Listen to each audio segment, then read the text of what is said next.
베스트픽 기업 분석입니다. 여러분 이마트 다들 잘 아시죠?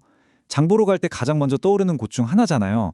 그런데 이 익숙한 거인이 지금 아주 중요한 변곡점에 서 있다고 합니다.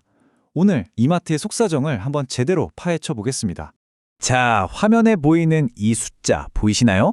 마이너스 99억 원. 이게 바로 작년 4분기 이마트의 영업이익 성적표입니다. 와, 모두가 당연히 흑자를 낼 거라고 생각했는데 갑자기 이런 숫자가 딱 나오니까 시장이 발칵 뒤집혔죠.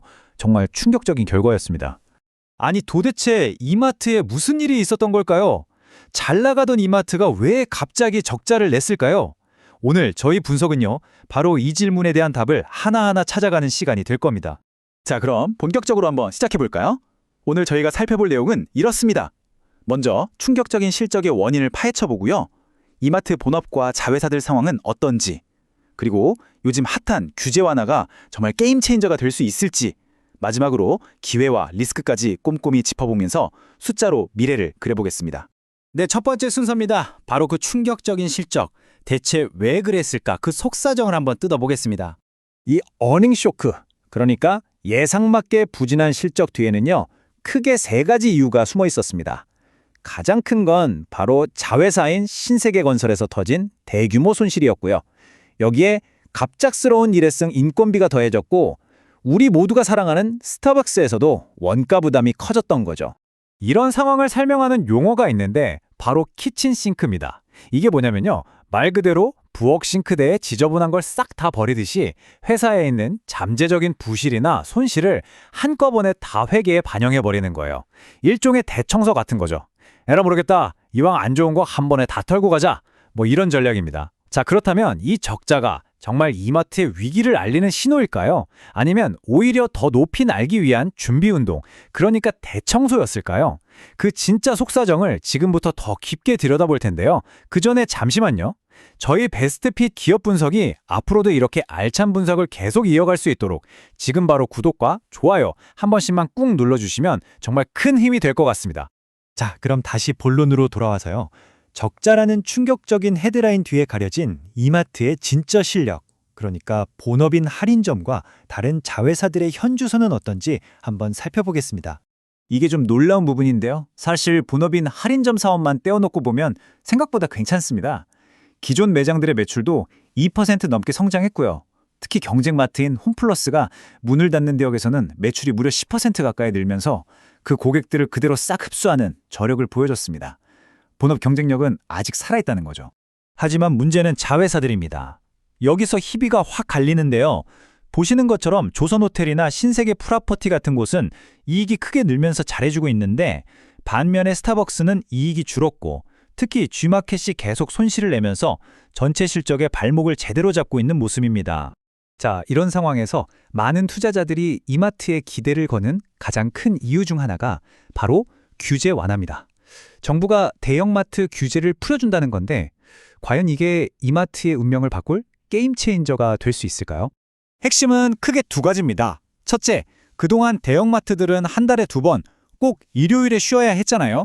이 의무 휴업일을 평일로 바꿀 수 있게 된 거고요. 둘째는 오프라인 매장을 물류 거점으로 활용해서 쿠팡처럼 새벽 배송을 할 수 있는 길이 열릴 수도 있다는 겁니다. 이건 정말 큰 변화죠. 그런데 말이죠, 여기서 중요한 포인트가 있습니다. 그냥 규제만 풀어준다고 해서 모든 게 다 해결되고 장밋빛 미래가 펼쳐지는 건 아니라는 겁니다. 이 기회를 정말 내 것으로 만들려면 쿠팡이나 컬리 같은 온라인 강자들과 맞서 싸울 수 있는 그런 효율적인 물류 시스템을 갖추는 게 먼저라는 거죠. 이게 선행되지 않으면 규제 완화는 그냥 그림의 떡이 될 수도 있습니다. 자, 그럼 지금까지의 내용을 한번 정리해 볼까요?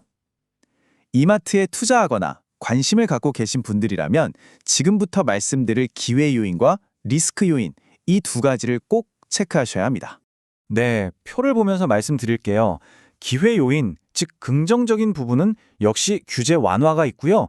또 주가가 자산 가치에 비해 엄청나게 싸다는 점, PBR이 0.2배 수준이라는 것도 매력적입니다.